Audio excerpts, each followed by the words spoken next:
What's up, guys? It's the A&M Podcast. I'm Michael. Welcome to episode 4. I'm Andrew. And we have a special guest today.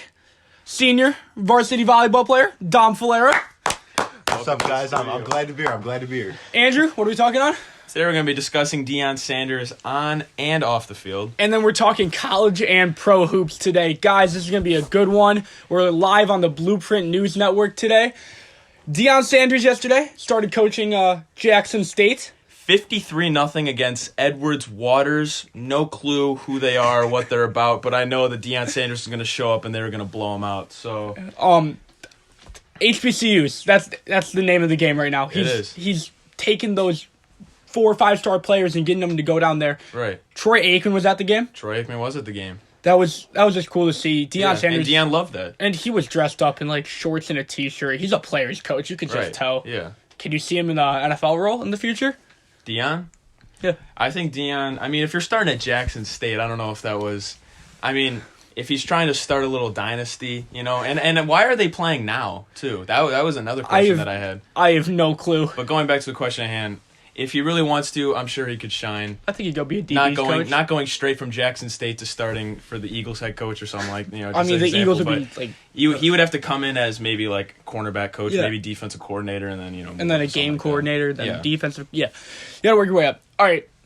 So that was just a quick tidbit on Deion Sanders and an update on him, because it's nice to see those former football players doing something other in their future. We're going to invite our special guest in, Dom Falera. How are you doing? Oh, I'm doing great, Nelly. How are you? I am good, and we're going to get it off. The Brooklyn Nets yesterday, they won again. They beat the Clippers. Can anyone stop them besides defense? I don't think so. They're playing without KD. Harden and Kyrie are playing great as a duo. Didn't think Harden would fit in with the lineup. What did he put up? 37, 11 rebounds, 7 assists. Yeah. And with that crucial offensive foul call. That was not a foul. That was not a foul. A little bit of acting might have to... Are they the finals favorites? I'm saying out of the East, they're going to make the finals. I'm not seeing anyone that could beat them right now. And right with Milwaukee's struggles, I agree with Dom. There's no team. The only thing I can see right now is they don't have anyone to guard Joel Embiid. That's very true. That is very true. And a lot of people would have Joel Embiid as the top MVP favorite. He's easily 30 and 11. Going back to last night, with about I believe it was 2 minutes and 50 seconds left in the game, Paul George is pulled. He had a career high. He had their team's high 34 points. He's pulled from the game with about 3 minutes left in the game, and they end up losing. Yeah, what are you guys' thoughts on that? I don't think Tyronn Lue said it was not a time restriction. It was just. During the interview, he tried to play it off as if it wasn't. I don't buy it. I believe it was just, maybe some time restrictions because he was at I think he was at 33 minutes, maybe 35. I just think that Tyronn Lue is not a good coach. It's very true. I agree. You got to have your stars in at the end of the game, especially when it's a tight game against a top-tier team in the league. It's very true. He had 34. And they lost by 2, so there's no way he doesn't hit a couple threes at the end of the game. For as good as he is on offense when he's not missing the backboard, which is happens a little bit too often to be a star, but he's such a good defender. Very true. And you gotta guard Kyrie and James Harden. How are you not gonna have your second best defender? In the future, when KD's playing too, you need another defender for that as well. Did Kawhi play well last night? Kawhi, yeah, he did. He Kawhi always 28. Or something. But did he have to he didn't have to carry because George was putting up a good amount. But I feel like no one. No one else must have done anything. It doesn't matter how good you are defensively. You're going to find ways to score. It's not hard. You see that with all the players now. Like James Harden started getting fouls every other play revolution. Right. Now it's on to Trae Young. Right. And he had a little beef with Beverly at the beginning of the game. That was at the very 4 minutes. I thought Beverly was going to throw one. And no tees were anything. They were shoving each other, no tees, inbound the ball. I think they know that they were former teammates and there's going to be a little animosity there. Very true. It's not surprising to see.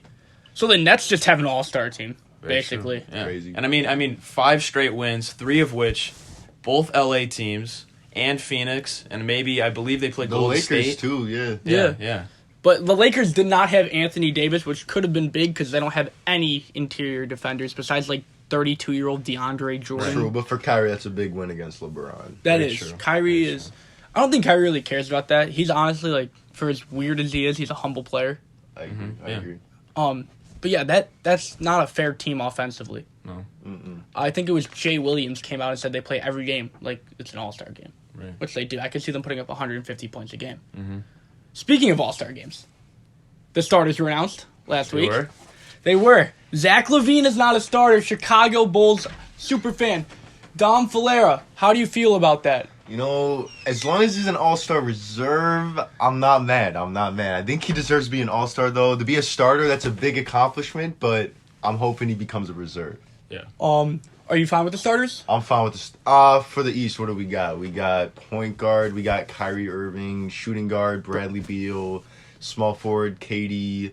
Power forward, Giannis, and then Embiid. Center, Embiid. So I think that's a pretty good starting five. I still think Beal's a little better than LaVine, so I think he did deserve the all-star spot. I do, though, think that Colin Sexton should be starting over. I think whoever made that decision, because I'm guarantee you it came down to Beal and LaVine for the shooting guard. And if you're looking at those two guys, both of which lead their teams, like both just carry both. They carry their teams. Here's the thing: they don't do all-star voting like that.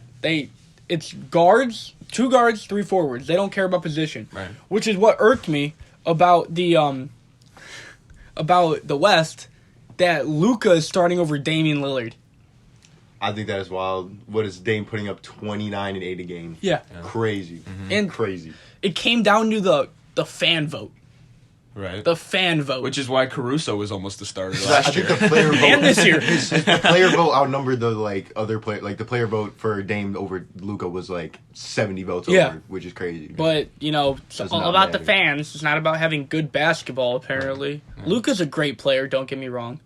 Dame's just on a different tier. I mean, do you really want Adam Silver picking the All-Star starters though? Would you rather have the fans or Adam Silver? I mean, it depends. I mean, I had Bull in my All-Star starters this year, so it depends on what happens. I don't know. A lot of players don't want an All-Star weekend.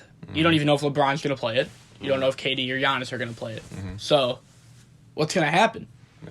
And I mean, if everyone's having backlash on it, and Adam Silver said on the jump that it's the right move to have an All-Star game Financially. Yeah, exactly. But he did not say anything what about about the money. players' health and the whole league at this point? And the safety of all the players. That if we're all combining bubbles now for There's a G League bubble, dude. for one game. I mean, I don't know. They still have a dunk contest and a 3-point contest. Yeah. I don't think they have a Rising Stars game, and they're definitely not having a Celebrity All-Star game, which is very sad because Stephen A. Smith said he would have been in it this year. And no, I mean, star point guard. And no fans. I mean, What's the point, it's dude? just. I mean, or they might have what? I think we just had this tradition of doing it every year. That's true. One of my favorite things about All-Star Weekend is the dunk contest and seeing all the players on the sidelines just going crazy when someone jumps over a mascot. So, are we going to get to see that this year, or are they going to have to be, socially distanced by team with masks and hazmat suits on?